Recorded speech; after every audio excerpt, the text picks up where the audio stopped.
Hello everyone, welcome to your own platform UGC NET champions. और मैं हूं आपकी educator, mentor and friend Kanupriya. आज हम लोग बात करने वाले एक बहुत ज़्यादा इंपॉर्टेंट टॉपिक की, जो कि हमारा होने वाला है टीचिंग एप्टीट्यूड।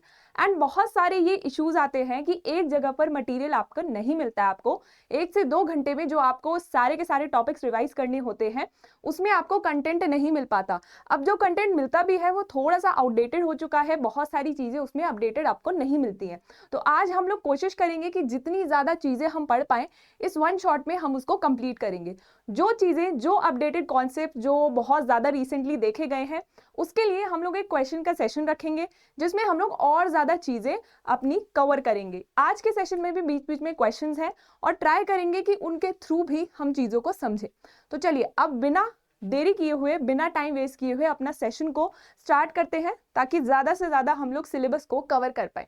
सबसे पहले जो हम पढ़ रहे हैं उसका मीनिंग हमें पता होना चाहिए। टीचिंग एप्टीट्यूड का क्या मतलब होता है? तो देखो, एप्टीट्यूड किसी भी चीज का क्या होता है? एप्टीट्यूड टेस्ट भी होता है ना, आपने सुना होगा।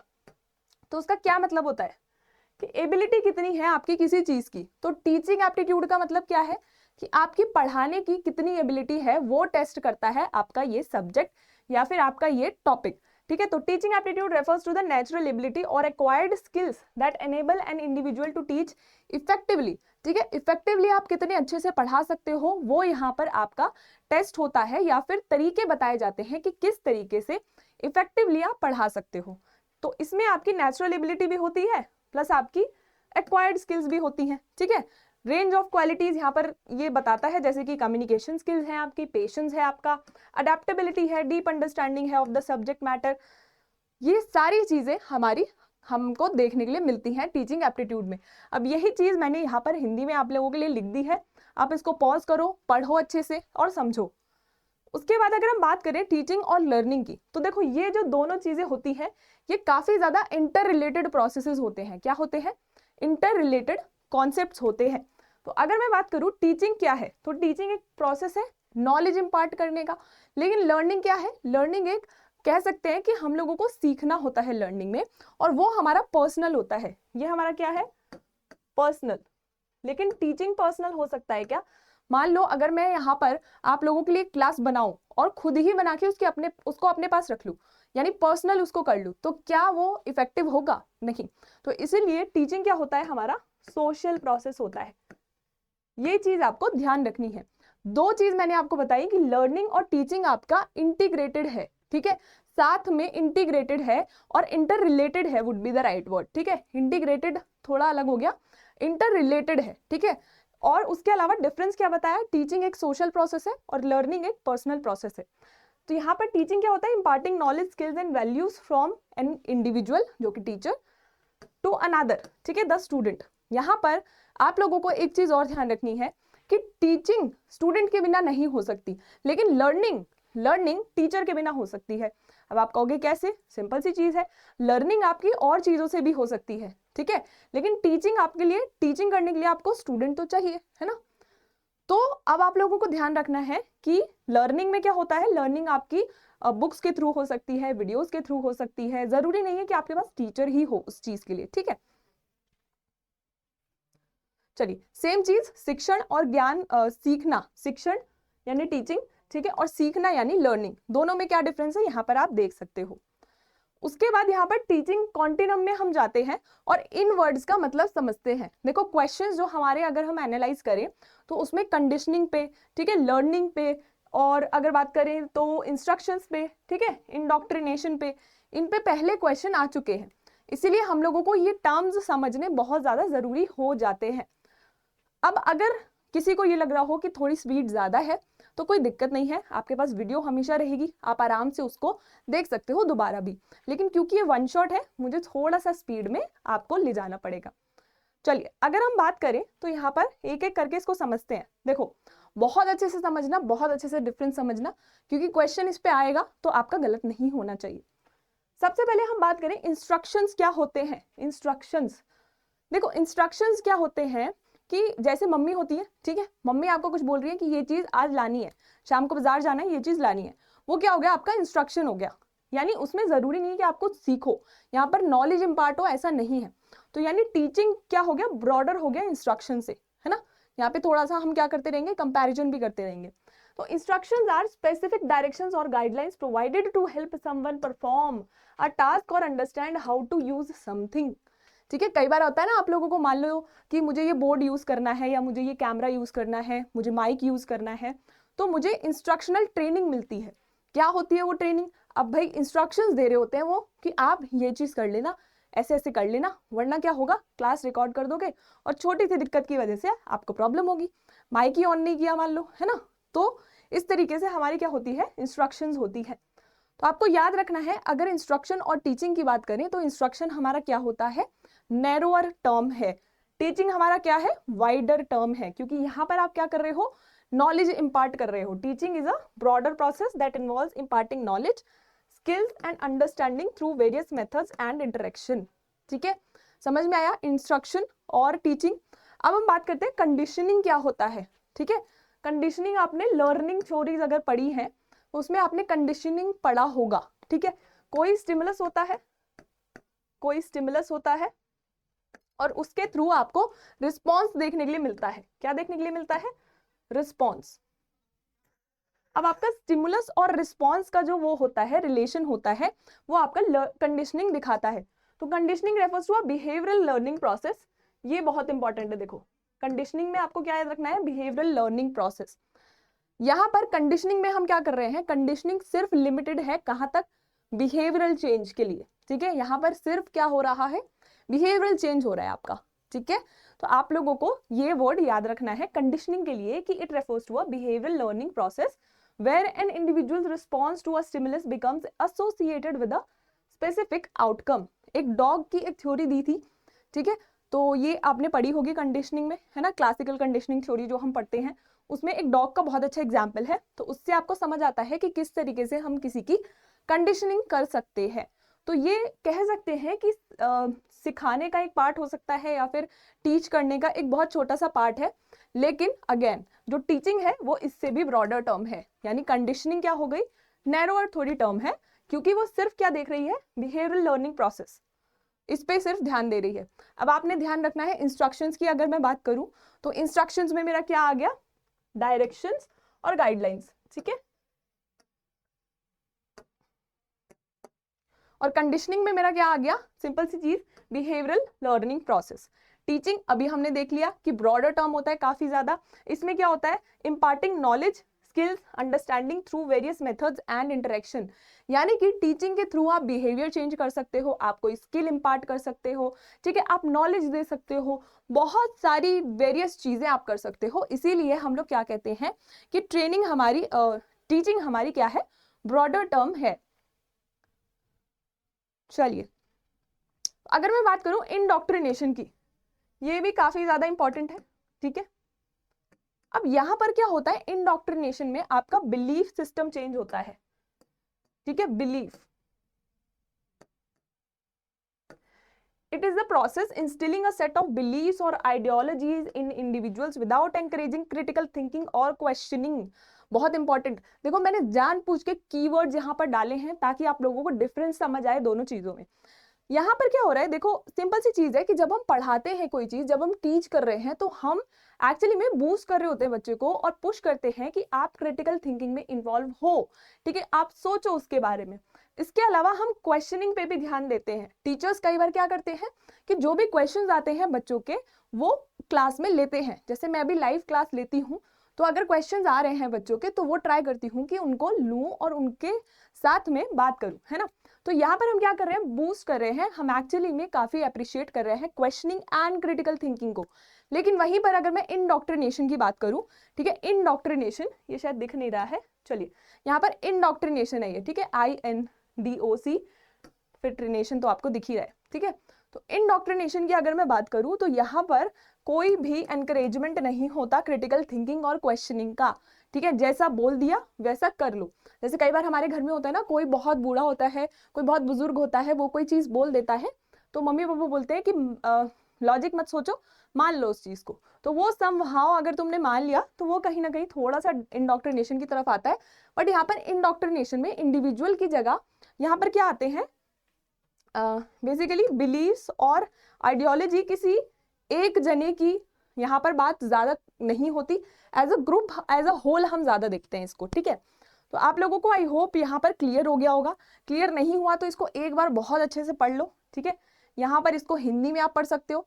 सबसे पहले अगर हम देखें तो यहाँ पर देखो वर्ड से ही आपको पता चल जाएगा, निर्देश, ठीक है। फिर उसके बाद कंडीशनिंग, शिक्षण, इंडोक्ट्रिनेशन, ठीक है जी। चलिए अब अगर हम क्वेश्चन देखें, यहाँ पर ये क्वेश्चन जो आपने पहले पढ़ा उससे रिलेटेड नहीं है, ठीक है। लेकिन मैं ये क्वेश्चन से ये बताना चाह रही हूँ आप लोगों को कि अगर कभी कॉमन सेंस वाला क्वेश्चन आ जाए तो डर मत जाना, ठीक है। देखो ये कॉमन सेंस वाला ही क्वेश्चन है। विच of the following is not a characteristics of effective teaching, ठीक है। इनमें से कौन सी कैरेक्टरिस्टिक नहीं है, इनमें से कौन सी विशेषता प्रभावी शिक्षण की नहीं है, नहीं है पूछा है।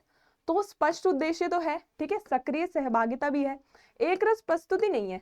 अब मान लो मैं ऐसे यहाँ पर ऐसे न्यूज एंकर की तरह hello everyone how are you, ठीक है, अगर इस तरीके से बोलने लग जाऊं तो आप लोगों को क्या होगा, थोड़ा सा इशू आएगा। क्योंकि अगर मैं एम्फेसाइज नहीं करूंगी, जैसे अगर मान लो यहाँ पर कोई इंपॉर्टेंट वर्ड है तो उसको मैं एम्फेसाइज कर रही हूँ, ठीक है, अपना ट्राई कर रही हूँ बॉडी लैंग्वेज यूज करने का, ठीक है, आवाज में डिफरेंस लाने का, ताकि आप लोगों को क्लास समझ में आए, ठीक है।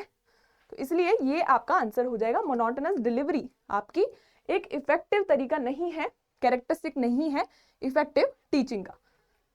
चलिए अब हम देखते हैं टीएल मॉडल ऑफ टीचिंग क्या होता है। टीएल मॉडल ऑफ टीचिंग, देखो सिंपल सिंपल सी चीजें हैं, बट कई बार क्या होता है हम लोग भूल जाते हैं। अब जैसे अगर मैं आपसे पूछूं टीएल लर्निंग में कौन से 3 चीजें हैं जिनके बारे में हम पढ़ते हैं, तो हो सकता है बहुत सारे बच्चों को पता हो सकता है बहुत सारे बच्चे कंफ्यूज हो जाएं कि वो 3 चीजें कौन सी थी जिसके बारे हम पढ़ रहे हैं। अब बहुत सारे लोगों को ये अगर स्टेटमेंट में आ जाए कि TL model of learning emphasise triadic model, अब बच्चे कंफ्यूज कि ट्रायडिक क्या होता है, ठीक है, इसीलिए इसको हमें थोड़ा सा पढ़ना होता है। चीजें छोटी छोटी ही है ना। Teaching learning model of teaching, ठीक है, टीएल मॉडल यानी teaching learning emphasises the dynamic interaction between teachers and student. Teaching और टीचर्स और स्टूडेंट, आपको 2 तो पता चल गए फैक्टर्स यहाँ पर काम कर रहे हैं। अब अगर हम देखें तो ये ट्रायडिक है, ठीक है, टीएल से आपको हो सकता है लगेगा डायडिक है, यानी 2 चीजें इन्वॉल्व है, लेकिन ये क्या है, ट्रायडिक मॉडल है। अब उसका क्या मतलब होता है, इट इन्वॉल्व्स 3 कोर एलिमेंट्स, जिसका नाम है एक तो टीचर, एक स्टूडेंट और एक आपका सब्जेक्ट मैटर या फिर करिकुलम, ठीक है। आपको ध्यान रहेगा अब ये चीज। एक हम 4 वाला भी पढ़ते हैं, ठीक है, जिसमें क्लाइमेट इंक्लूड हो जाता है, स्कूल का या क्लासरूम का, ठीक है, स्कूल का क्लाइमेट, मानो आप स्कूल में पढ़ रहे हो तो स्कूल का क्लाइमेट भी यहाँ पर इंक्लूड हो जाता है। मतलब ये 3 फैक्टर्स तो रहेंगे, फिर उसके बाद एक चौथा फैक्टर आ जाता है, ठीक है। चलिए अब अगर हम देखें तो यहाँ पर ये हिंदी में लिखा हुआ है, आप लोग देख सकते हो। उसके बाद अगर हम यहाँ पर एक बार देखें कि the phrase TL model of teaching implies that, अब मुझे बताओ कि इसमें से आंसर क्या होगा, ठीक है। अब आपको क्या करना है कि आपने इसको पॉज कर लेना है। देखो सिंपल सी चीज कि टीचिंग और लर्निंग के बारे में टीएल मॉडल बताता है, और मैंने अभी आपको जब लर्निंग और टीचिंग के बारे में बताया था तो एक बात बताई थी कि वो दोनों क्या होते हैं, इंटीग्रली रिलेटेड एक्ट्स होते हैं, ठीक है। ये तो है ही नहीं, इंडिपेंडेंट एक्ट्स मैंने आपको नहीं बताया कि वो होते हैं। तो आप लोगों ने ध्यान रखना है कि टीचिंग और लर्निंग इंडिपेंडेंट नहीं होते, क्योंकि कहीं ना कहीं वो रिलेटेड होते हैं। क्योंकि मैं अगर टीच कर रही हूँ तो कहीं ना कहीं कोई लर्न भी कर रहा है, तो यानी वो क्या हो गए, आपके इंटीग्रली रिलेटेड एक्ट्स हो गए। अच्छा, अब जब भी मैं लाइव क्लासेस लेती हूँ तो मैं एक चीज बहुत ज्यादा क्लियरली आपको समझाती हूँ कि सबसे पहले आप ये ढूंढो कि आपका 100% या फिर बहुत करेक्ट आंसर आपको क्या लग रहा है, जो कि बिल्कुल प्रॉपरली ट्रू है। देखो अगर मैं देखूं कि टीचिंग एम्स एट लर्निंग, तो ये भी ठीक सा ही लग रहा है। लेकिन अगर आप ध्यान से सोचो तो टीचिंग क्या सिर्फ लर्निंग पे डिपेंडेंट है, क्या सिर्फ ये लर्निंग पे डिपेंडेंट है? टीचिंग एक्चुअली में दूसरों को सिखाने के लिए होती है, दूसरों को सिखाने के लिए, खुद सीखने के लिए नहीं होती। अगर मैं हिंदी में इस क्वेश्चन को देखूं, अच्छा नीचे है, शिक्षण का उद्देश्य सीखना है, सीखना नहीं है, सिखाना है ना। हम शिक्षण करते हुए सीख जरूर सकते हैं, लेकिन हमारा मेन उद्देश्य होता है सिखाना, बच्चों को सिखाना। अगर मैं बात करूं यहाँ पर टीचिंग कॉजेज लर्निंग, तो क्या सिर्फ टीचिंग कॉजेज लर्निंग? नहीं, ऐसा नहीं होता। बहुत सारी चीजें, जैसे कि मैंने अभी थोड़ी देर पहले आपको बताया, लर्निंग बहुत तरीकों से हो सकती है। तो आप सबसे पहले ऑप्शंस में से वो देखा करो कि बहुत ज्यादा करेक्ट कौन सा लग रहा है। तो अगर मैं इनमें से देखूं तो ये तो दोनों कट ही गए, इन दोनों में से सबसे ज्यादा करेक्ट आपको लग रहा है ये वाला, तो इसीलिए आंसर होगा आपका सेकंड वाला ऑप्शन। चलो अब ये again, which of the following is an important fact और for creating a positive learning environment. ठीक है, इनमें से कौन सी चीज पॉजिटिव लर्निंग एनवायरनमेंट के लिए जरूरी है? हाई कंपटीशन नहीं, क्लियर कम्युनिकेशन बिल्कुल, स्ट्रिक्ट डिसिप्लिन ऐसा जरूरी तो नहीं है ना। अब देखो ये भी आपको लगेगा डिसिप्लिन तो जरूरी होता है, पर इतना स्ट्रिक्ट डिसिप्लिन कि बच्चा पूछ ही ना पाए अपना डाउट, ऐसा होना चाहिए क्या? नहीं। ठीक है, फिर उसके बाद लिमिटेड इंटरेक्शन, क्या लिमिटेड इंटरेक्शन होना चाहिए? नहीं। अगर आप ट्राई करो कि आप मैक्सिमम इंटरेक्शन रखो, जैसे नॉर्मली मैं क्लासेस कब लेती हूँ, जब आप लोगों का लाइव सेशंस होते हैं उनमें मैं ये पेपर 1 की क्लासेस लेती हूँ।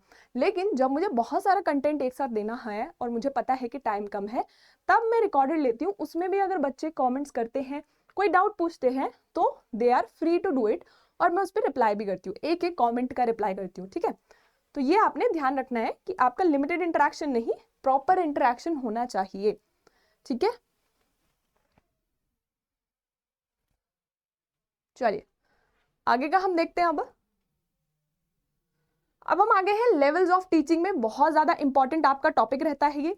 Memory level, understanding level, application या रिफ्लेक्टिव लेवल। ठीक है, हाई ऑर्डर थिंकिंग लेवल को आपको इतना ज्यादा ध्यान देने की जरूरत नहीं है, आपके सिलेबस में ये 3 मेंशन है, आप इस पे ज्यादा फोकस करो। एक ऑटोनॉमस भी होता है,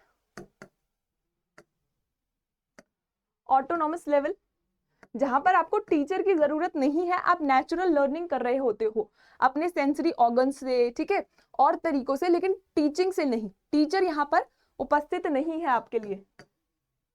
ठीक है, चलिए तो मेमोरी लेवल पढ़ेंगे, अंडरस्टैंडिंग लेवल और रिफ्लेक्टिव लेवल। ये एप्लीकेशन लेवल को हम रिफ्लेक्टिव लेवल भी बोलते हैं, ये आपको ध्यान देना है। ठीक है, चलो अब ये सबसे ज्यादा इंपॉर्टेंट आपको है कि कौन सा वाला लेवल किसने दिया है। ठीक है, और थोड़ा थोड़ा आपके क्या लिखे हुए हैं, आगे आपके कैरेक्टरिस्टिक्स लिखे हुए हैं। पहला देखो मेमोरी लेवल। ठीक है, मेमोरी लेवल, अब आपको समझ आ रहा होगा मेमोरी। ठीक है, तो यहाँ पर कुछ मेमोरी की बात हो रही है कि मेमोरी कितनी अच्छी है उतना ज्यादा आप एप्लीकेशन अच्छा कर पाओगे। यहाँ पर ये दिया किसने था? हर्बर्ट ने। ठीक है, फिर दूसरा अगर हम देखें एप्लीकेशन लेवल, ठीक है, वो किसने दिया था? नहीं, एप्लीकेशन नहीं, अंडरस्टैंडिंग लेवल होगा ना यहाँ पर। ठीक है, इसको मैं पीडीएफ में सही कर दूंगी। ठीक है, ये आपका होगा अंडरस्टैंडिंग लेवल। ठीक है, ये हमें दिया मेमोरी लेवल, हमें दिया हर्बर्ट ने।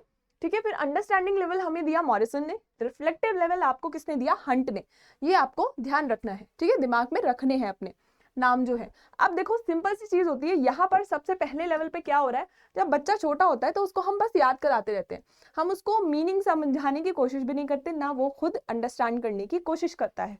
तो वो क्या होता है, सबसे पहला लेवल होता है मेमोरी लेवल होता है, जहां पे रोट लर्निंग हम कराने की कोशिश करते हैं, memorisation of facts and figures हम कराने की कोशिश करते हैं। दूसरी चीज अगर हम देखें यहाँ पर कि अंडरस्टैंडिंग लेवल क्या होता है, अंडरस्टैंडिंग में क्या होता है, बच्चे थोड़ा थोड़ा समझने की कोशिश करते हैं कि ये क्यों, ऐसा कैसे, है ना। देखा होगा आप लोगों ने, जब बच्चे थोड़े बड़े हो जाते हैं तो वो क्वेश्चनिंग करते हैं, अगर उनको आंसर बता दो तो वो उस आंसर से सेटिस्फाइड नहीं है जब तक आप उनको वाई का आंसर नहीं दे रहे कि ये आंसर ही क्यों। ठीक है, तो यहाँ पर थोड़ा सा डेमोक्रेटिक आपके पास सेटअप होता है, बिकॉज यहाँ पर बच्चे भी अब कैसे हो गए हैं, एक्टिव हो गए हैं। ठीक है, यहाँ पे कैसा होता है लर्नर, मेमोरी पे कैसा होता है, पैसिव रहेगा। ठीक है, अगर मैं बात करूं यहाँ पर अंडरस्टैंडिंग लेवल पे क्या होगा, सेमी एक्टिव, और यहाँ पर लास्ट में फुल एक्टिव। लर्नर की बात हो रही है। ठीक है, अब तीसरे पे अगर हम जाएं रिफ्लेक्टिव लेवल, तो वो हंट ने दिया था, एंड यहाँ पर प्रॉब्लम सॉल्विंग पे ज्यादा ध्यान दिया जाता है। आप लोगों ने बहुत बहुत प्रॉपर तरीके से इनको समझना है। आई डू नॉट वांट कि अगर क्वेश्चन इन छोटी छोटी कॉन्सेप्ट्स पे आता है, इजी कॉन्सेप्ट्स पे आता है, तो आपका वो क्वेश्चन खराब होना चाहिए, मैं ये बिल्कुल नहीं चाहती हूँ। तो इसीलिए आप लोग ढंग से बिल्कुल इसको समझो। ठीक है, अब मेमोरी लेवल की अगर हम बात करें तो एक फाउंडेशनल लेवल होता है टीचिंग का। ठीक है, बिल्कुल बच्चा मतलब जब छोटा होता है उसको तब हम फाउंडेशनल लेवल करा रहे होते हैं। या मान लीजिए कि अगर मैं अभी भी बात करूं, तो कई बार ऐसा होता है कि बहुत सारी चीज़ें आपको रटानी ही पड़ती है, रोट लर्निंग करवानी ही पड़ती है, बिकॉज हर चीज़ समझने के लिए बहुत टाइम लग जाता है कई बार। ठीक है, अब आपका एग्जाम है मान लो 2 महीने में, अगर आपको कोई चीज़ नहीं समझ आ रही, बहुत ज़्यादा ट्राई कर लिया, तो कई बार आप क्या करते हो, उसको लर्न ही करना पड़ जाता है, क्योंकि अभी फिलहाल हमारी जो डिमांड है उसके लिए हम वो उस चीज़ को लर्न कर लेते हैं, रोट लर्निंग कर लेते हैं, बाद में फिर उसको हम समझ लेंगे। तो ऐसा नहीं है कि सिर्फ बच्चों के लिए यूज़ होता है, बट यूजुअली बच्चों के लिए ही यूज़ हम इसको करते हैं। तो इसलिए फाउंडेशनल लेवल पे ये आता है।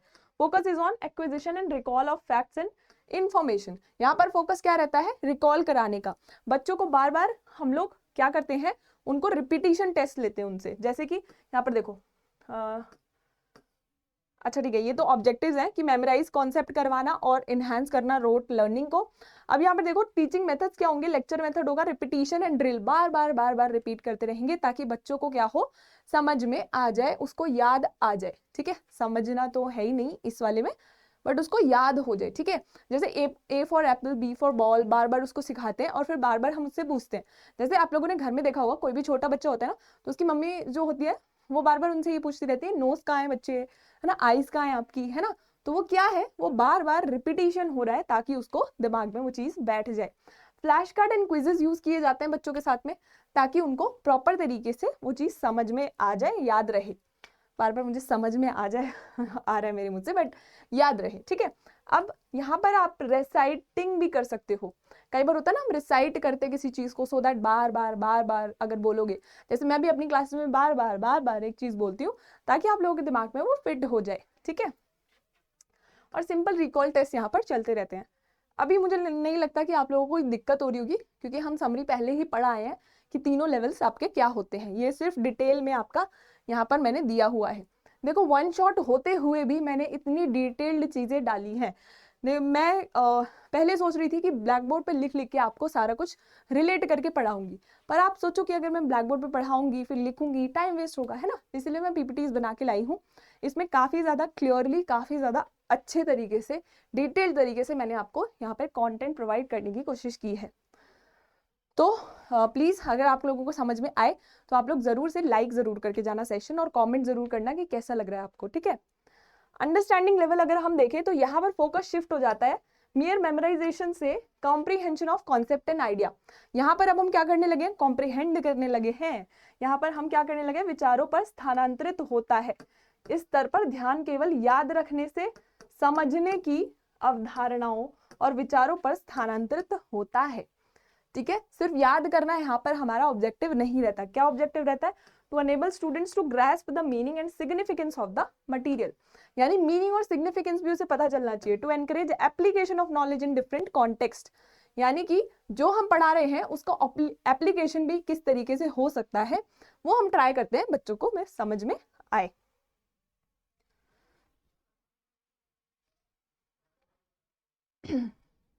चलिए, इसके टीचिंग मेथड्स क्या होते हैं, discussion and explanation, group activities, concept mapping, है ना। जिन लोगों ने लाइव क्लासेस ली होंगी ये सब हम ऑलरेडी पढ़ चुके हैं, तो आप लोगों को याद आ ही रहा होगा क्या क्या ये है। एग्जाम्पल एक्टिविटीज यहाँ पर क्या हो सकती है, explaining a concept in one's own words, solving problems using learned principles. ठीक है, तो अपने शब्दों में जब हम कोई चीज लिखने लग जाते हैं, बोलने लग जाते हैं, तो हमारे लिए वो क्या हो जाता है, समझ, मतलब हमको पता चल जाता है कि हम वो चीज समझ गए हैं। मान लो आज मैंने कोई एक आर्टिकल पढ़ा, ठीक है, अगर मैं वो आर्टिकल समझी ही नहीं हूँ, याद कर रही थी, तो हो सकता है मैं वो भूल जाऊं। ठीक है, यानी मेमोरी लेवल पे थी तो हो सकता है मैं वो भूल जाऊं, रेप्लिकेट ना कर पाऊं। लेकिन अगर मैंने उसको समझा था तो मैं अपने शब्दों में उसको कभी भी लिख सकती हूँ, क्योंकि वो चीज मैंने समझी थी। इसलिए कहते हैं ना, बहुत ज्यादा फोकस आप समझने पे रखो, क्योंकि समझोगे तो आप जल्दी से उसको भूलोगे नहीं। चलो, एप्लीकेशन लेवल या रिफ्लेक्टिव लेवल पे क्या क्या होता है, applying learned concepts to real life situation. जैसे कि हमने पढ़ा था ना कि यहाँ पर क्या हो रहा है, प्रॉब्लम सॉल्विंग हो रहा है। तो develop the ability to use knowledge effectively in practical scenarios, keyword है ये, ध्यान रखना है। ठीक है, यहाँ पर critical thinking and problem solving, very important words, ये दोनों वर्ड्स भी आपने ध्यान रखने हैं। चलो, मेथड्स क्या होंगे यहाँ पर, केस स्टडीज, ठीक है, project based learning, simulations and role playing. बहुत इजी है ये आपको समझना, कि जैसे कि केस स्टडी है, मान लो रतन टाटा है, उनकी केस स्टडी कुछ है तो प्रैक्टिकल है वो, ठीक है, रियल लाइफ सिचुएशन है जिसमें आपको कुछ क्वेश्चंस दिए जाएंगे एंड जो भी आपने सीखा है उस अकॉर्डिंगली आप उसको अप्लाई करके वो प्रॉब्लम सॉल्व करने की कोशिश करते हो इन केस स्टडीज में, ठीक है। Same goes with project based learning and simulation and role playing. अब अगर मैं बात करूं conducting experiments analysing case studies, वही सेम चीज ही है, ठीक है। चलो यहाँ पे हिंदी में लिखा हुआ है। हाई ऑर्डर थिंकिंग लेवल इतना इंपॉर्टेंट नहीं है, आप बस इसको एक बार पढ़ लेना, ज़्यादा इसमें दिमाग खर्च करने की जरूरत नहीं है, क्योंकि जब मैं इसको लाइव ले रही थी तो बहुत सारे बच्चे कंफ्यूज हो रहे थे रिफ्लेक्टिव लेवल और हाई ऑर्डर लेवल थिंकिंग में। तो यहाँ पर बहुत ज़्यादा आप लोगों को टेंशन लेने की जरूरत नहीं है। आप एक वर्ड यहाँ पे याद रख सकते हो, क्रिएटिव थिंकिंग, क्योंकि यहाँ पे थोड़ी इंडिपेंडेंस आपको ज़्यादा होती है, ठीक है। अच्छा, ये लेवल ऑफ टीचिंग नहीं है, ठीक है, ये टीचिंग के कैरेक्टरिस्टिक्स हैं आपके, यहाँ पर लिख देती हूँ मैं।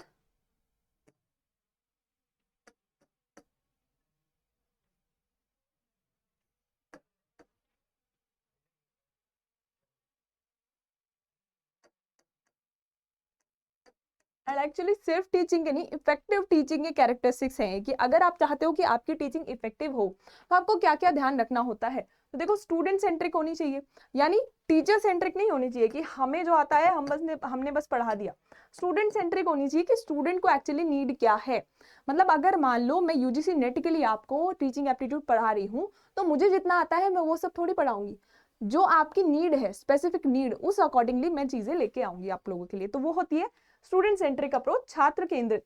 अगर मैं बात करूं गोल ओरिएंटेड, तो कोई गोल होना चाहिए। जैसे यहाँ पे हमारा क्या गोल है, जीआरएफ क्लियर करना। जो रेगुलर स्टूडेंट्स हैं उन्हें पता होगा कि कई बार हम लोग लाइव में ये डिस्कशन करते हैं कि इस बार जीआरएफ पार है ना, तो जीआरएफ हमें निकालना है, वो हमारा क्या है, गोल है, तो वो चीज ध्यान रखनी है। फिर उसके बाद ये रिपीट हो गया है, नॉलेज ट्रांसमिशन, ठीक है, ज्ञान का संचरण, यानी सिंपल सी चीज है, आपको कुछ ना कुछ नया मिलना चाहिए, है ना, कुछ ना कुछ नॉलेज मिलनी चाहिए जब आप क्लास में आते हो, वही इफेक्टिव टीचिंग होती है। कुछ आप नया लेके जाओ, ठीक है, उसी से यहाँ पर रिलेट होता है आपका अच्छा ठीक है, न्यू इन्फॉर्मेशन यहाँ पर नहीं लिखा हुआ, ठीक है। एक इफेक्टिव टीचिंग का ये भी एक कैरेक्टरिस्टिक होता है कि आप न्यू कोई इन्फॉर्मेशन लेके जाओ, मतलब आप कुछ नया सीखे हो उस क्लास से। इंटरैक्टिव प्रोसेस होना चाहिए, ऑब्वियसली आपको फीडबैक कब मिलता है, जब आप इंटरैक्टिव रहते हो।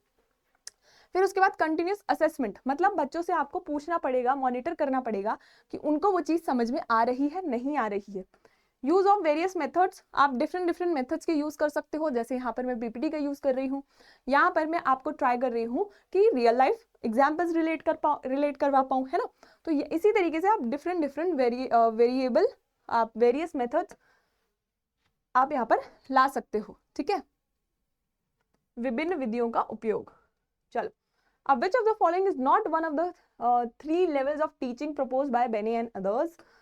कौन से लेवल नहीं है यहाँ पर, तो मेमोरी लेवल तो था, अंडरस्टैंडिंग लेवल था, रिफ्लेक्टिव लेवल था, एनालिटिकल लेवल हमने नहीं पढ़ा, तो ये इसका आंसर हो जाएगा, हमने एनालिटिकल लेवल नहीं पढ़ा, ठीक है। बाकी के 3 लेवल अभी हमने पढ़े हैं, तो आप लोगों ने ध्यान देना इस चीज को, ठीक है। स्मृति स्तर, समझ स्तर, चिंतन स्तर, ये तीनों हम लोगों ने पढ़े अभी अभी। अब क्वेश्चन है, eight which level of teaching do students primarily focus on recalling information. जो लोग भी इस क्लास को सबसे पहले मतलब पहली बार देख रहे हैं, वो लोग पॉज करें और फिर उसके बाद इसका आंसर सोचें। और जो लोग दोबारा देख रहे हैं, लाइव में मेरे साथ जुड़े हुए थे पहले, अब दोबारा देख रहे हैं, तो वो लोग भी एक बार रिकॉल कर ले कि उनको क्वेश्चन का आंसर याद है या नहीं। तो eight which level of teaching do students primarily focus on recalling information, तो इसका आंसर हो जाएगा मेमोरी लेवल पे, ठीक है। वहां पे हम क्या करते हैं, रिकॉलिंग इन्फॉर्मेशन पे फोकस करते हैं, क्योंकि वहां पर हम क्या करते हैं, रोड लर्निंग, रट्टा मारते हैं, ठीक है। What is the primary goal of understanding level of teaching, क्या है, सिंपल सी चीज है भाई, मेमोराइजेशन ऑफ फैक्ट्स तो नहीं है, ये तो सबसे पहले ही हटा दो। क्या है, एप्लीकेशन ऑफ कॉन्सेप्ट, ठीक है। अंडरस्टैंडिंग लेवल पे आपका क्या मेन एम होना चाहिए कि जो भी आपने मतलब जो भी आपने पढ़ा है उसको आप अप्लाई करना सीखो, ठीक है, इन प्रैक्टिकल सिनेरियोज, जो कि अभी हमने जब लेवल्स पढ़ रहे थे तो हमने सीखा था, ठीक है। अब हम जब रिफ्लेक्टिव पे आ जाते हैं तो हम वो क्या करने लगते हैं, हम उसको क्या करने लगते हैं, रियल लाइफ पे अप्लाई करने लग जाते हैं, ठीक है। Which of the following best describes the reflective level of teaching? अब रिफ्लेक्टिव लेवल कौन सा इसमें से होता है, देखो, फोकस ऑन रोड लर्निंग तो नहीं होगा, involvement in critical thinking, critical thinking keyword पढ़ा था ना, तो इसीलिए मैं बोल रही थी कि कीवर्ड्स बहुत ज्यादा इंपॉर्टेंट हैं आप लोगों के लिए। आप लोगों ने कीवर्ड्स को ध्यान रखना है, ठीक है। Which of the following strategies is most effective at the memory level of teaching? तो ये फ्लैश कार्ड्स पढ़े थे, जिसको नहीं याद है वो एग्जाम्पल वापस से जाके देखे और फिर उसके बाद आगे वीडियो देखे, ठीक है। चलिए अब हम आ जाते हैं लर्निंग पे, ठीक है। लर्निंग जो हमारी होती है बहुत तरीकों की होती है, यानी लर्निंग का मतलब यानी सीखना। तो सीखना क्या होता है, हमारा एक्वायर करना नॉलेज को, स्किल को, बिहेवियर्स को या अंडरस्टैंडिंग थ्रू एक्सपीरियंस, स्टडी और instruction. It can occur in various forms, बहुत तरीके की हो सकती है। फॉर्मल लर्निंग हो सकती है जैसे कि हमारी स्कूल और कॉलेज में होती है, यानी कि स्ट्रक्चर्ड वे में हमारी लर्निंग होना। एक अनस्ट्रक्चर्ड वे भी होता है, जैसे कि इनफॉर्मल लर्निंग हम ले सकते हैं किसी किताब से या फिर एवरीडे एक्सपीरियंसेस से, किसी से बात करके, ठीक है, खुद सेल्फ स्टडी करके। तो वो क्या हो गया हमारा इनफॉर्मल लर्निंग। फिर उसके बाद अगर हम बात करें एक्सपीरियंशियल लर्निंग, है ना, तो learning through hand on experience और प्रैक्टिस। कोई चीज सीखना मतलब मान लो कि गाड़ी एकदम से किसी ने आपको दे दी, ठीक है, आपको आती नहीं थी लेकिन उन्होंने बताया और फिर उसके बाद आपने उसको चलाया एंड देन ऐसे ही करते करते आप सीख गए। कई बार बहुत सारी चीजें ऐसी होती है ना, जैसे बहुत सारे लोग ऐसे बोलते हैं कि हम लोग गाड़ी चलाना तो ऐसे ही सीख गए, हमने तो मतलब हमें तो याद भी नहीं हमने पहली बार कब पकड़ी थी। तो कई बार क्या होता है कि हम लोग एक्सपीरियंस करके वो चीज सीखते हैं, ठीक है। एडवाइजेबल नहीं है, प्लीज, नहीं आती है तो गाड़ी लेके निकल मत जाना आप, ठीक है। सोशल लर्निंग क्या होती है, जो हम दूसरे लोगों से मिलते हैं, ऑब्जर्व करते हैं उन्हें, तो हम उनसे सीख जाते हैं, ठीक है। यानी हमारे सराउंडिंग में जो चीजें चल रही हैं, सराउंडिंग में जो लोग हैं, उनसे अगर हम कोई चीज सीख रहे हैं, लर्न कर रहे हैं, तो वो हमारी क्या हो जाती है, सोशल लर्निंग। चलिए ये हमारी हिंदी में आपका आ गया कैरेक्टरिस्टिक्स ऑफ गुड लर्नर। अब कोई अगर लर्नर अच्छा है तो उसकी क्या कैरेक्टरिस्टिक होगी कि वो कॉन्टिन्यूस होगा अपनी लर्निंग में, है ना। अब क्लास आप आज ले रहे हो, कल ले रहे हो, फिर 3 दिन बाद आपने छोड़ दिया, तो आप कॉन्टिन्यूस नहीं हो, इसका मतलब आप लर्न अच्छे से नहीं कर पाओगे चीजों को, है ना। क्यूरियोसिटी, आपका क्यूरियस होना चाहिए दिमाग, कि आपको क्वेश्चनिंग आनी चाहिए, कि अगर आपको कोई चीज नहीं आती है आपने ऑन द स्पॉट क्यूरियस हो, क्योंकि आपने क्वेश्चन पूछा एंड अपनी क्यूरियोसिटी को वहां पे खत्म किया। उसके बाद प्रॉब्लम सॉल्विंग एटीट्यूड होना चाहिए, कि अगर मुझे कोई चीज नहीं समझ आ रही है, कोई मतलब कई बार ऐसा होता है ना कि हम किसी क्वेश्चन पे स्टक हो गए, तो वहां पे आपका एटीट्यूड क्या होना चाहिए, प्रॉब्लम सॉल्विंग, कि इसको तो मैं खत्म करके ही रहूंगा अपनी प्रॉब्लम को। तो चाहे मुझे किसी टीचर का लेक्चर देखना पड़े, चाहे मुझे किसी फ्रेंड से हेल्प लेनी पड़े। तो क्या होता है, गुड लर्नर का एक बहुत अच्छा ट्रेट है कि वो प्रॉब्लम सॉल्विंग एटीट्यूड रखता है। अगर यहाँ पर बात करें नो नेगेटिव इमोशंस इन्वॉल्व, ठीक है, कोई भी नेगेटिव इमोशंस अगर इन्वॉल्व रहेंगे तो आपकी लर्निंग इम्पैक्ट होगी ही होगी, ठीक है। तो इसलिए नेगेटिव इमोशंस क्या होते हैं, जैसे एंगर, जैसे कि सैडनेस, ठीक है। तो ये सब अगर आपका रहेगा तो आपका दिमाग ऑलरेडी डाइवर्टेड रहेगा, इसलिए आप क्या नहीं कर पाओगे, सही से लर्निंग नहीं कर पाओगे। एक अच्छा लर्नर रीड करता है, एनालाइज करता है एंड इवेल्युएट करता है चीजों को दैट दे हैव लर्न, जो उन्होंने पढ़ी है उन चीजों को इवेल्युएट करता है। लुक फॉर न्यू इन्फॉर्मेशन, नई चीज के लिए देखता है। जैसे कि मैं अभी आप लोगों को बता रही थी कि अगर मान लो अगर मैं कोई नई चीज आपको प्रोवाइड कर पाई हूँ तो इफेक्टिव टीचिंग हो गई। अगर आप नई चीज यहाँ पर कोई लेके गए हो तो वो क्या हो गया, या ढूंढ रहे हो, मतलब लुक फॉर न्यू इन्फॉर्मेशन, तो आप क्या हो गए, गुड लर्नर हो गए। Relate existing knowledge and new knowledge, आज किसी चीज के बारे में एक नई चीज आपको पता चली तो आपने रिलेट किया कि पहले मैंने इसके बारे में ये पढ़ा था और आज मेरी नॉलेज एनहेंस हो गई, मैंने इसके बारे में और बेटर तरीके से पढ़ लिया है, ठीक है। चलिए एडोलेसेंट लर्नर के कुछ आपके ये होते हैं, ट्रेट्स होते हैं। मैंने बहुत डिटेल में ये डिस्कस किया हुआ है अपनी एक लाइव क्लास में, ठीक है, पूरी होल हार्टेडली इसी को दी हुई है एक क्लास कि एडोलेसेंट लर्नर और एडल्ट लर्नर के क्या कैरेक्टरिस्टिक्स होते हैं। तो यहाँ पे हम थोड़ा सा शॉर्ट करके पढ़ेंगे, ठीक है।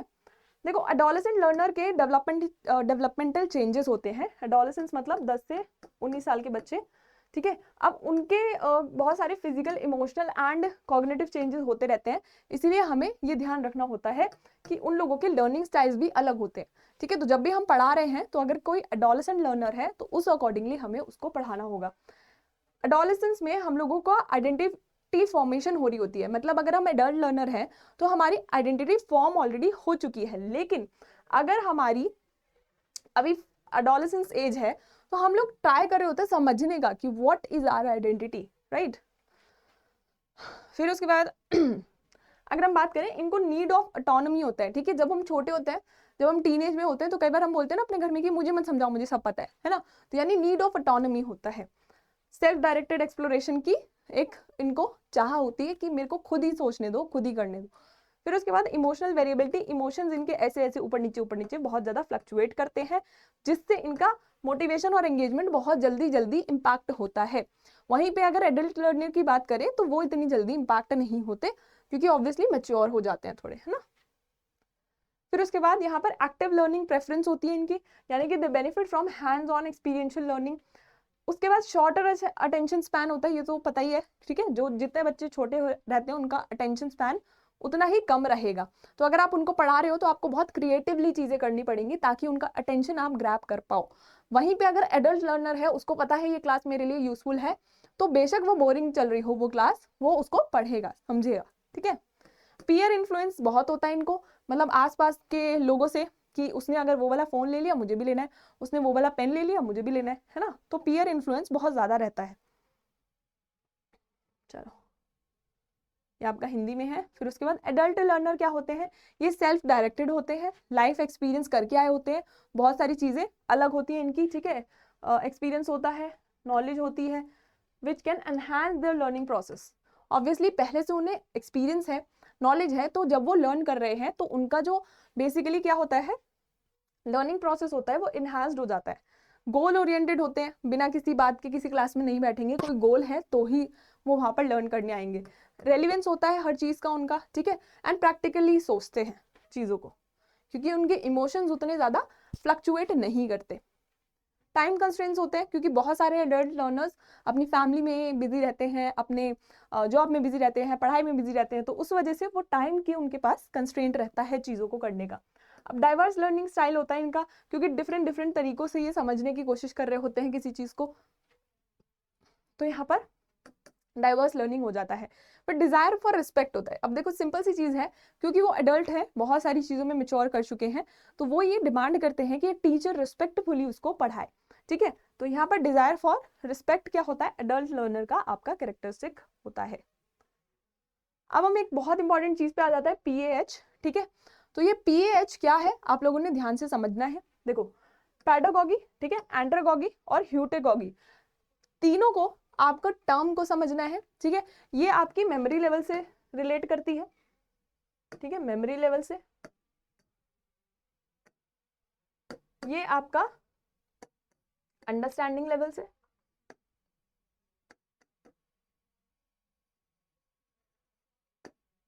और तीसरा जो है आपका रिफ्लेक्टिव लेवल से।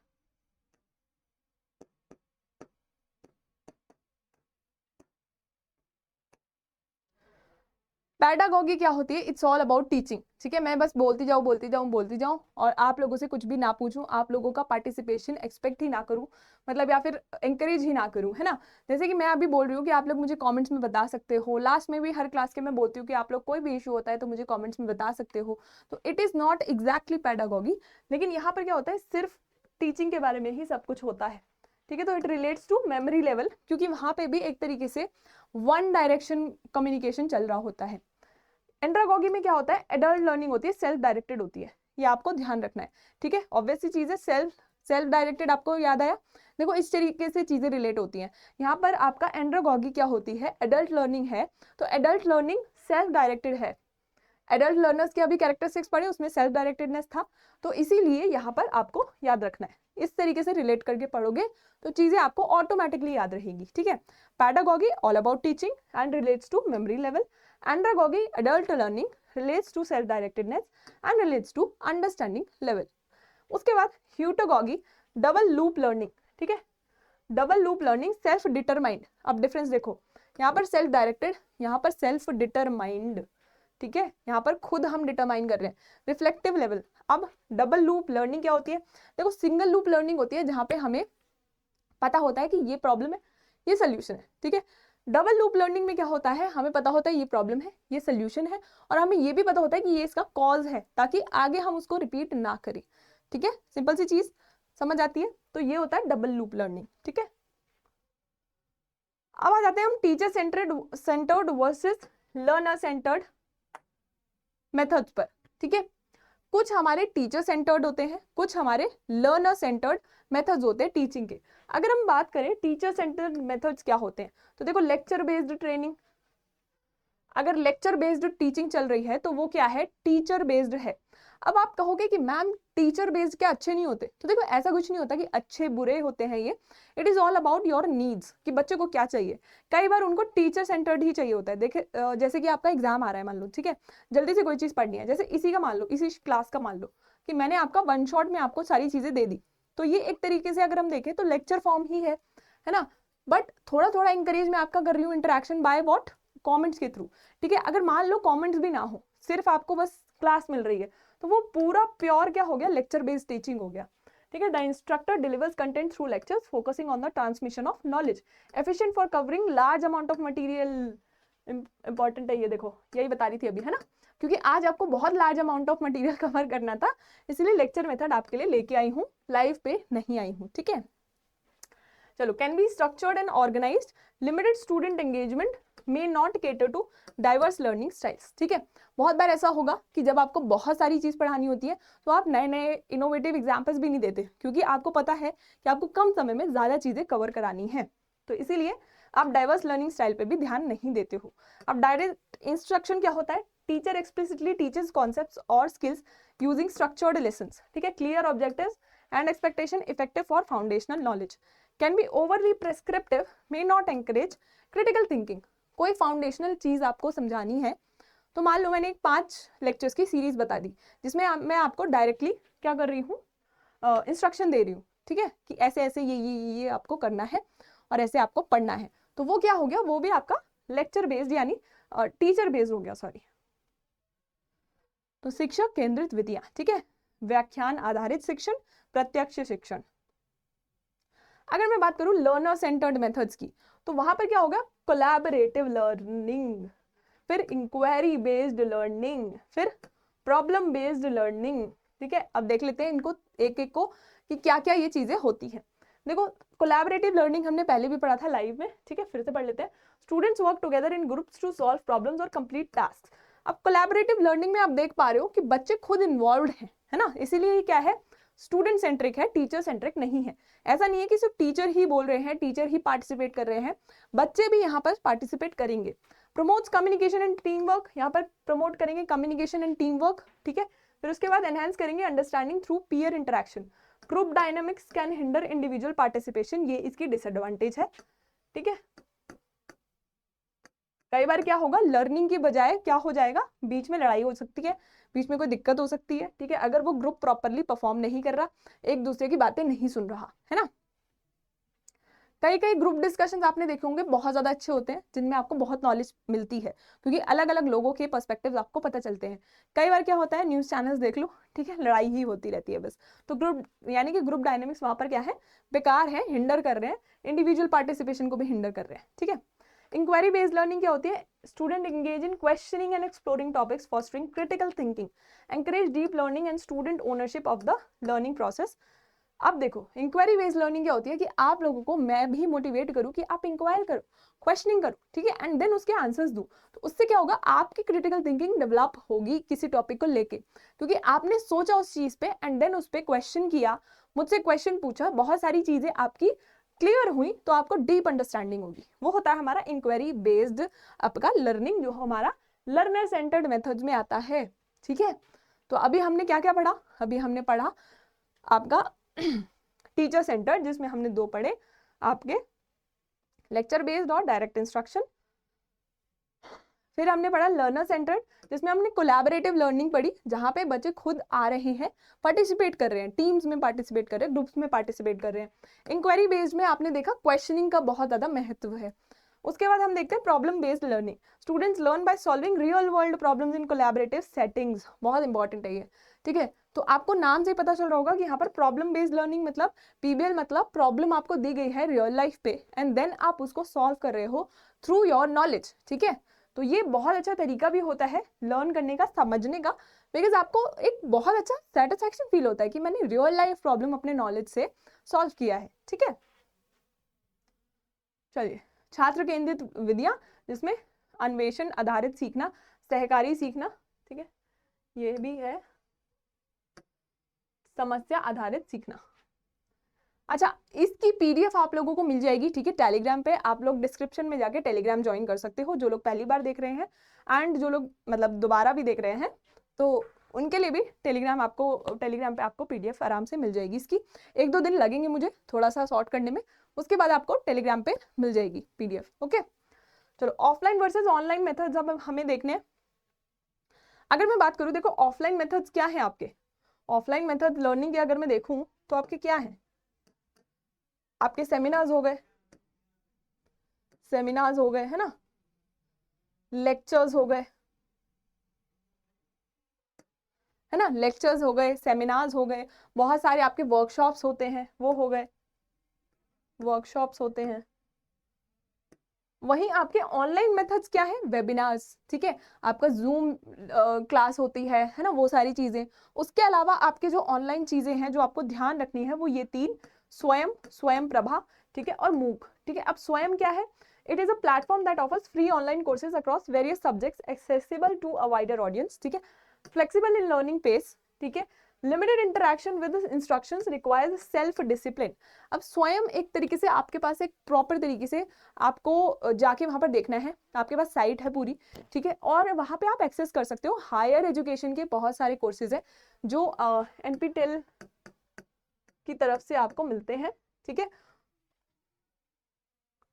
और आप लोग मुझे कमेंट्स में स्वयं की फुल फॉर्म बताओगे, बिकॉज वो भी इंपॉर्टेंट है, आपसे पूछ ली जाती है, ठीक है। पहला होमवर्क है ये, मुझे चाहिए कमेंट्स में ये आंसर आपके, ठीक है। स्वयं की आपकी क्या फुल फॉर्म होती है, ठीक है। बहुत इजी क्वेश्चन, सर्च करोगे और मुझे बताओगे जल्दी से, मतलब जल्दी से नहीं, ऑब्वियसली कमेंट्स में क्लास के बाद। स्वयं प्रभा में आपको क्या याद रखना है, 32 डीटीएच चैनल होते हैं। अब आपसे ना कई बार इस तरीके से पूछा जा सकता है कि इनमें से डीटीएच चैनल कौन सा है, इनमें से आपका वेबसाइट कौन सा है, ठीक है, तो ये आपने ध्यान रखना है, ठीक है। उसके बाद आप देख सकते हो दैट ब्रॉडकास्ट एजुकेशनल प्रोग्राम्स, यानी कि ये क्या है, डीटीएच चैनल है, जहां पर मान लो इंटरनेट का इशू है तो ये वहां पर केटर करने की कोशिश कर रहा है कि वहां पर स्वयं प्रभा के थ्रू लोग बच्चे पढ़ पाए। Accessible through television, beneficial for remote areas with limited internet access. Disadvantage इसका क्या है, limited interactivity and engagement compare to online platforms. Obviously TV पे आ रहा है तो वन वे है, ठीक है, आप कुछ भी क्वेश्चन नहीं पूछ सकते, कोई भी डाउट रेज नहीं कर सकते। अब मूक क्या होता है, स्वयं भी एक तरीके का मूक है, ठीक है। मूक क्या होता है, massive open online courses, massive open online courses, दुनिया भर के मैसिव ओपन ऑनलाइन कोर्सेज आप लोगों को आजकल दिखते हैं, ठीक है।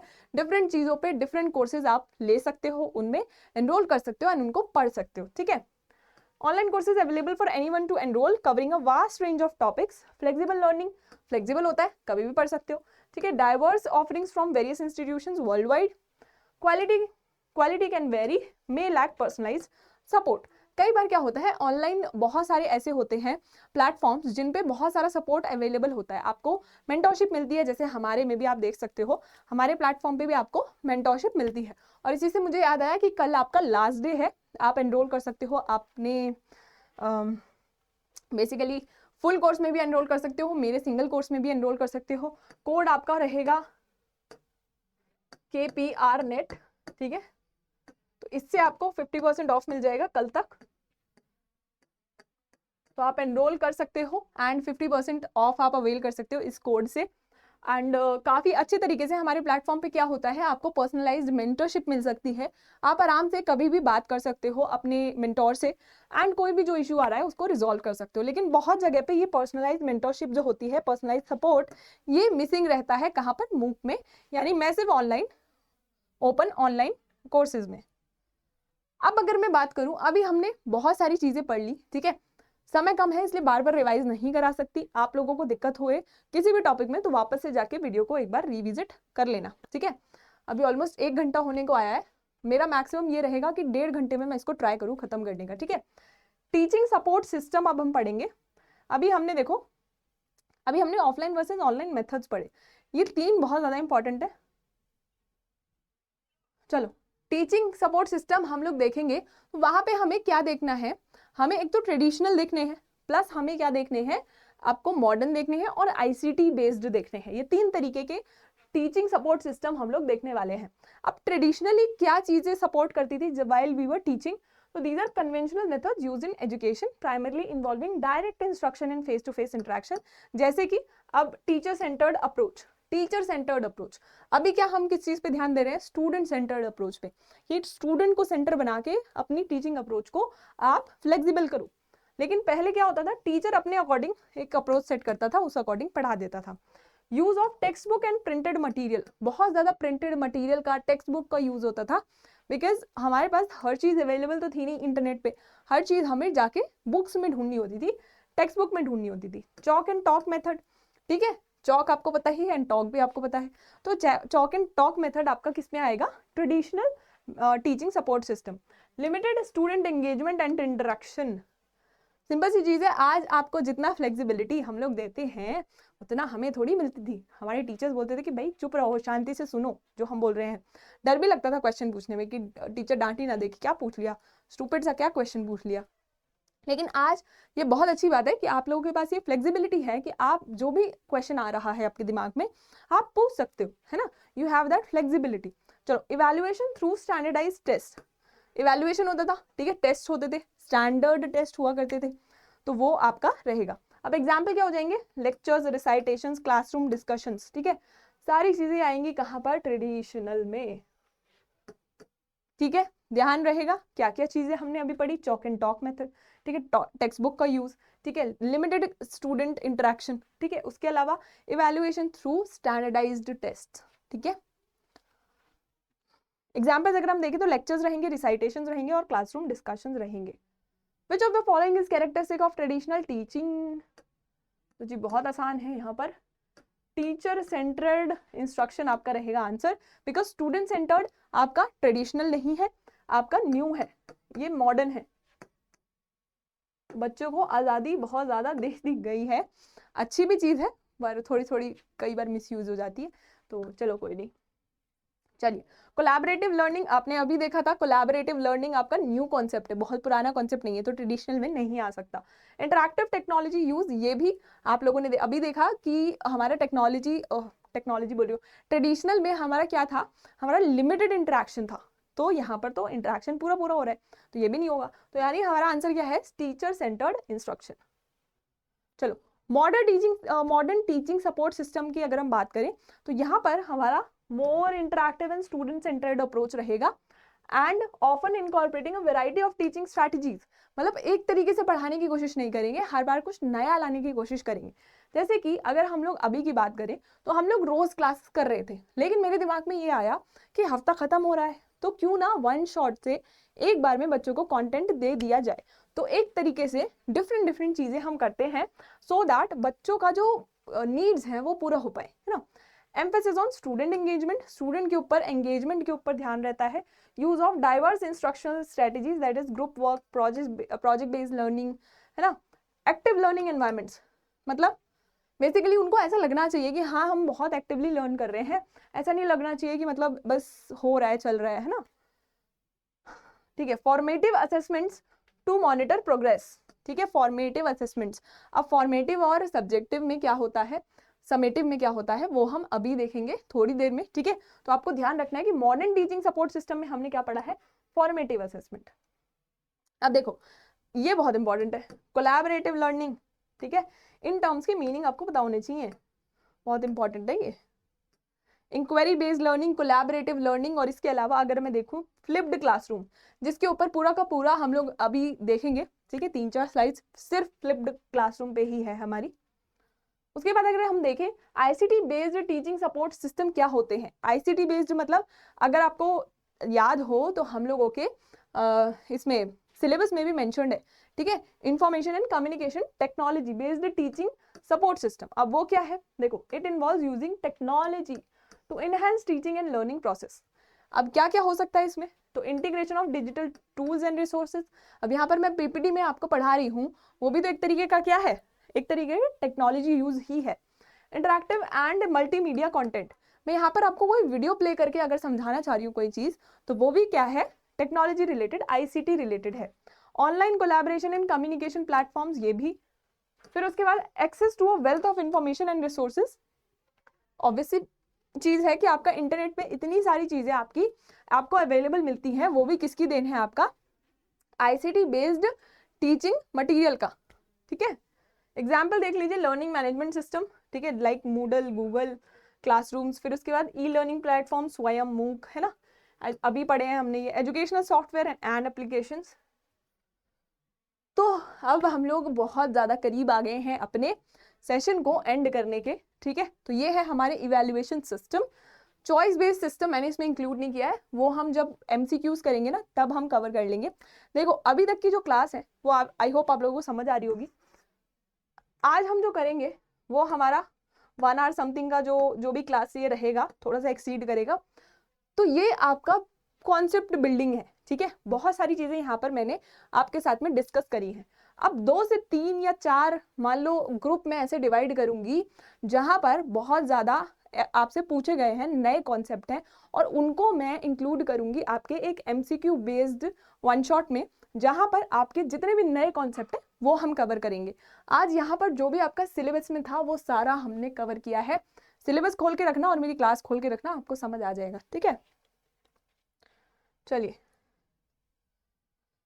ओह भाई आज तो थक गई मैं बोलते बोलते।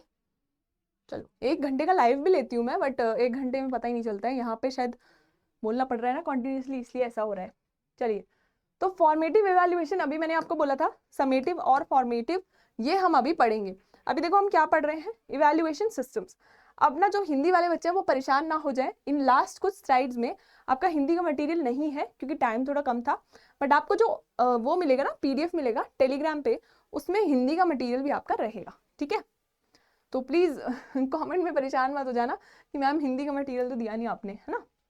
चलिए, फॉर्मेटिव एवेल्युएशन की अगर हम बात करें तो on going assessments during the learning process, on going assessment समझे। अभी हमने किसमें पढ़ा था, ये modern method of teaching support में, है ना। तो हमारा मॉडर्न मेथड में क्या रहेगा, ऑनगोइंग असेसमेंट। अब जैसे मैं लाइव लेती हूँ आपके, ठीक है, ऑनगोइंग वहीं पे असेसमेंट करती रहती हूँ कि आप लोग को समझ आया या नहीं आया, चलो तो इस क्वेश्चन का आंसर दो, है ना। आपसे इस क्वेश्चन का आंसर मांग लेती हूँ, वहीं पे असेस कर लेती हूँ, मॉनिटर कर लेती हूँ कि आप लोगों को कॉन्सेप्ट समझ आया या नहीं आया। अब अगर बहुत सारे बच्चे कोई चीज गलत कर रहे हैं, वापस से उस कॉन्सेप्ट को समझाती हूँ ताकि आप लोगों को वो चीज समझ आए, ठीक है। तो ongoing assessment during the learning process to monitor student learning and provide ongoing feedback. Example क्या हो सकता है इसका, quiz, assignments, class participation, peer reviews, ठीक है। ये सारे एग्जाम्पल्स आप लोगों को इंपॉर्टेंट है, याद रखने हैं। जैसे कि क्विज आपने दे दिया, असाइनमेंट आपने दे दिया, है ना। अब आप बोलोगे मैम कई बार क्विजेस जो है वो क्लास के बाद दिए जाते हैं तो लर्निंग प्रोसेस तो खत्म हो गया। बट बच्चे देखो, क्लास आज हम कर रहे हैं, अगले दिन भी हम क्लास करेंगे। मैंने आज आपको एक क्विज दिया, अगले दिन मैं फिर से तो उसको डिस्कस करने वाली हूँ, तो लर्निंग प्रोसेस अभी खत्म नहीं हुआ। मानो एक चैप्टर करा रही हूँ, वो चैप्टर अभी खत्म हुआ ही नहीं, मैंने आपको उस चैप्टर पे ही असाइनमेंट दिया, तो वो मेरा क्या हो गया, फॉर्मेटिव असेसमेंट, ठीक है। समेटिव असेसमेंट क्या होता है, conducted at the end of an instructional unit. Simple सी चीज है, मान लो मैंने एक यूनिट खत्म कर दी और फिर 10 क्वेश्चन आपको दे दिए करने के लिए, वो क्या हो गया हमारा समेटिव इवैल्यूएशन। जैसे कि final exam, end of term projects, standardise test. अब इसका फॉर्मेटिव असेसमेंट का एक बहुत अच्छा एग्जाम्पल हो जाता है आपका यूनिट टेस्ट, और आपके समेटिव असेसमेंट का हो जाता है आपके final exams, and of term projects. जैसे लास्ट में आप मास्टर्स के लास्ट में जो प्रोजेक्ट बनाते हो वो क्या होगा, समेटिव असेसमेंट आपका, ठीक है। अब देखो, डायग्नोस्ड इवैल्यूएशन होता है और एक नॉर्म रेफरेंस इवैल्यूएशन होता है और एक क्राइटेरिया रेफरेंस होता है, तो इसका आपको पता होना चाहिए सबका मीनिंग। डायग्नोस्टिक इवैल्यूएशन देखो क्या हो गया, assessments used before instruction to identify students strengths and weaknesses. Before instruction, पहले ही देख लिया, डायग्नोस कर लिया कि क्या दिक्कत है बच्चों की, ठीक है। यानी बीमारी को डायग्नोस कर लेते हैं ना, ऐसे ही यहाँ पर लर्निंग के लिए हमने डायग्नोस कर लिया स्ट्रेंथ एंड वीकनेस कि हमें एक्चुअली में क्या पढ़ाना है इन बच्चों को, to tailor instruction based on student need. Instruction को बेस कर लिया स्टूडेंट की नीड के अकॉर्डिंग, ठीक है। फिर उसके बाद एग्जाम्पल इसका क्या होता है, प्री टेस्ट स्किल असेसमेंट्स। अगर आप लोगों को याद हो तो एक फॉर्म आप लोगों को फ्लोट हुआ था, बहुत सारे लोग शायद तब तक हमारे साथ जुड़े नहीं होंगे, तो हमने एक फॉर्म डाला था कि आप लोग क्या एग्जैक्टली आप लोगों को दिक्कत होती है, किस सब्जेक्ट में दिक्कत होती है और क्या टॉपिक्स में दिक्कत होती है। तो वो फॉर्म क्या था, एक तरीके का डायग्नोस्टिक इवैल्यूएशन। हम ये जानना चाहते थे कि आप लोगों के साथ में कौन सा सब्जेक्ट शुरू करना है, कौन सा आपका टॉपिक शुरू करना है, ठीक है। फिर अगर हम बात करें नॉर्म रेफरेंस्ड इवेल्युएशन की, तो यहाँ पर देखो इसके एग्जाम्पल से समझो, स्कोर्स हो गए, परसेंटाइल हो गए, है ना। यहाँ पर कंपेयर किया जाता है a students performance against a group, ठीक है। तो यहाँ पर क्राइटेरिया नहीं है कोई कि इतना आप हिट कर जाओ तो आप लोग क्लियर हो, क्राइटेरिया नहीं है। क्या है? नॉर्म रेफरेंस्ड इवेल्युएशन, जो यूजीसी नेट होता है हमारा। अब वो मुझे बताओ नॉर्म रेफरेंस्ड है या नहीं है ना, ठीक है। तो यही होता है, स्कोर्स आते हैं जिसमें परसेंटाइल रैंकिंग्स आती हैं। तो ये सब क्या होता है हमारा norm referenced evaluation that compares a students performance against a group, यानी कि रिलेटिव मेजर है ये। क्या है? एब्सोल्यूट मेजर नहीं है, रिलेटिव मेजर है, to rank students relative to peers, यानी जो आसपास के लोग हैं उनके। अब अगर हम बात करें क्राइटेरियन रिलेटेड हमारा रेफरेंस्ड इवेल्युएशन, यहाँ पर देखो स्पेसिफिक लर्निंग ऑब्जेक्टिव्स होते हैं और यहाँ पर स्टूडेंट की performance against the pre determined criteria, यानी कि 33% मतलब 33% डज नॉट मैटर कि किसी के 45 आए हैं, किसी के 90 आए हैं, किसी के 95 आए हैं, डज नॉट मैटर, कोई फर्क नहीं पड़ता। एक भी बच्चे के अगर मान लो बाकी सारे बच्चों के बहुत ज्यादा मार्क्स हैं और एक बच्चे के 33% है, तो उसे फेल थोड़ी ना कर दिया जाएगा, क्योंकि वहां पर क्या है, क्राइटेरिया सेट है। सेम चीज क्या यहाँ हो सकती है? यूजीसी नेट में ऐसा हो सकता है? ऑब्वियसली नहीं होता। वहां पर क्या होता है, परसेंटाइल के अकॉर्डिंग रिलेटिव मेजर है। तो आप लोगों को आई होप ये समझ में आया होगा। चलो आ जाते हैं हम फ्लिप्ड क्लासरूम पे, बहुत इंपॉर्टेंट है, ठीक है। क्वेश्चन इसमें से आ चुके हैं, तो फ्लिप्ड क्लासरूम हमें समझना है। अब देखो एक ट्रेडिशनल क्लासरूम हुआ करता था जहाँ पे टीचर आता था, पढ़ाता था, और उसके बाद हम क्या करते थे, खुद को इवेलुएट करते थे, ठीक है। उसके बारे में पढ़ते थे कि अच्छा टीचर ने ये पढ़ाया था, कुछ थोड़ा बहुत अपना दिमाग लगाते थे कि हमें क्या समझ में आया, हम और क्या इन्फॉर्मेशन एक्सट्रैक्ट कर सकते हैं, फिर उसके बाद हम खत्म कर देते थे वो टॉपिक। फ्लिप्ड क्लासरूम मतलब फ्लिप हो गया वो चीज, मतलब घूम गया, उल्टा हो गया। उल्टे में क्या हुआ कि टीचर पहले पढ़ाए, उससे पहले हम पढ़ के आए हैं वो चीज, चाहे कोई वीडियो के थ्रू, चाहे कोई नोट्स के थ्रू, ठीक है, चाहे कोई बुक के थ्रू, वो चीज हम पहले ही पढ़ के आए हुए हैं। यानी कि in this approach students first explore new content on their own, ठीक है, इंपॉर्टेंट, खुद के थ्रू उन्होंने पढ़ा हुआ है वो चीज, ऑफन थ्रू वीडियोस और readings, and then engage in active learning during the class. उससे क्या होगा?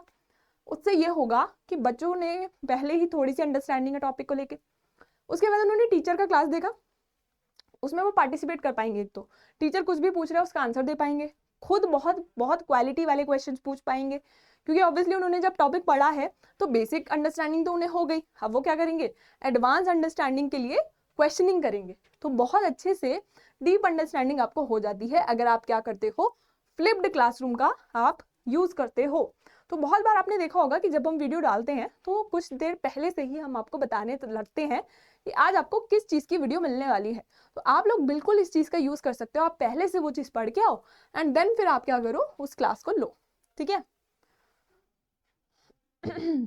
ठीक है, this method model encourages collaboration, discussion and hands on activities, allowing teachers to provide more personalized support। अब ये क्या करता है, कोलैबोरेशन करता है, मतलब कोलैबोरेटिव लर्निंग को एनकरेज करता है। सिंपल सी चीज है, जब आप पढ़ के आओगे, इंटरेक्ट मुझसे ज्यादा करोगे, तो हम ऐसा नहीं होगा कि सिर्फ मैं ही पढ़ाई जा रही हूँ, आप लोग मेरे साथ भी कोलैबोरेट कर सकते हो। मान लो ये वन शॉट आपने देख लिया, ठीक है, वन शॉट देखने के बाद आपको लगा अब तो मुझे सारी चीजें आ गई, फिर उसके बाद मैंने एक दिन लाइव लिया, क्वेश्चंस आपसे सॉल्व कराए, तो आपको और बहुत इंटरेस्ट आएगा कि अरे ये सब तो आता है, अरे हमने तो ये वहां पर पढ़ा था, है ना। बहुत अच्छे से कोलैबोरेट कर पाओगे, बहुत अच्छे से आप उसमें परफॉर्म कर पाओगे, बहुत अच्छे से पार्टिसिपेट कर पाओगे, ठीक है। इसीलिए ये हमारा टर्म जो है काफी ज्यादा प्रचलित है, क्योंकि काफी इंपॉर्टेंट चीज है ये, हिंदी में लिखा है ये। तो आप यहाँ पर प्री क्लास लर्निंग करते हो, पहले से पढ़ के आते हो, फिर इन क्लास एक्टिविटीज करते हो और बेटर करते हो अपनी लर्निंग को, finally feedback and assessment, teacher आपको फीडबैक देता है, असेसमेंट देता है, सो दैट आपको उसको मेजर कर पाओ कि कितना आपने पढ़ा है उस चीज को। चलिए अब हमारा होता है यहाँ पर सेशन खत्म, ठीक है। बहुत सारी चीजें पढ़ी, एक बार फिर से रिवाइज करते हैं हम लोग क्या क्या हमने पढ़ा। चलिए हमने पढ़ा लेवल्स ऑफ टीचिंग,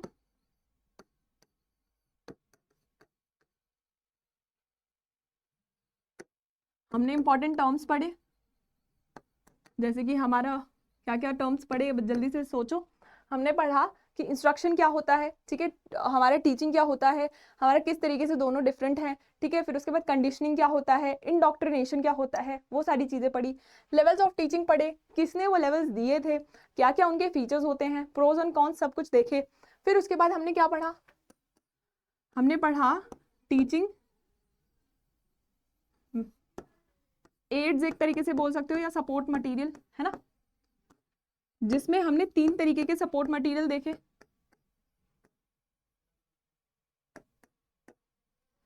कौन कौन से तरीके के, एक ट्रेडिशनल देखे, एक हमने क्या देखे, मॉडर्न देखे, उसके बाद हमने आईसीटी बेस्ड देखे। फिर उसके बाद हमने क्या करा, ऑफलाइन और ऑनलाइन भी देखा, offline and online method, student centric and teacher centric.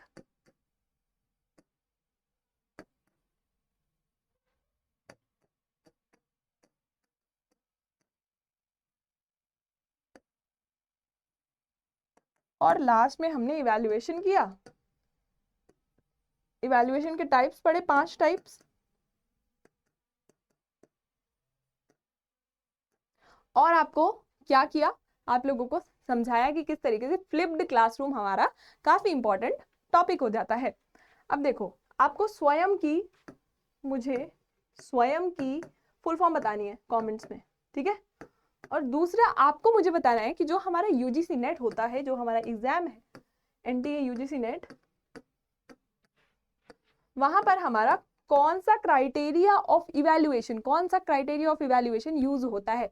5 criterias पढ़े, उसमें से एक यूज होता है, तो मुझे बताना है कौन सा वाला यूज होता है। सिर्फ ये 2 क्वेश्चन के मुझे आंसर देने हैं, और मुझे ये बताना है कि आप लोगों को क्लास कैसी लगी, आप लोगों को मजा आया। 1 घंटे कुछ में हमने खत्म कर लिया है, अच्छा ठीक है, 1 घंटे 6 मिनट में हमने ये क्लास जो है वो पूरी खत्म कर ली है। आई होप आप लोगों को मजा आया होगा, मुझे बहुत मजा आया था। जब मैं ये प्रिपेयर कर रही थी तो मुझे लग रहा था कि आप लोगों को कितना अच्छा लगेगा, एक जगह पे सारा का सारा आपको कंटेंट मिल गया, ठीक है, और 1 घंटे में मिल गया, ठीक है। चलिए, तो जरूर से ये क्लास आपको देखनी है, ठीक है, प्रॉपर तरीके से समझनी है, और पीडीएफ आपको मिल जाएगा टेलीग्राम पे। 1-2 दिन का वक्त दो मुझे, ठीक है।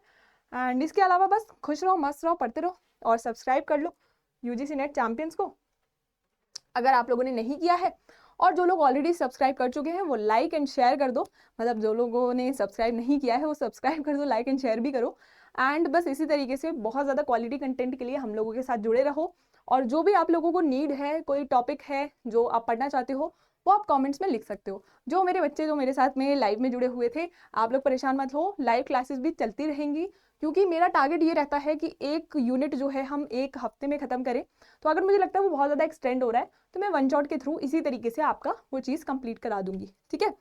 चलिए, इसी के साथ में थैंक यू सो मच, और आप लोगों ये सेशन यूज़ करो अच्छे से, बहुत ज़्यादा क्वालिटी कंटेंट देने की कोशिश की है, और इसी तरीके से बस मस्त रहो और पढ़ते रहो अच्छे से। Keep growing, keep learning.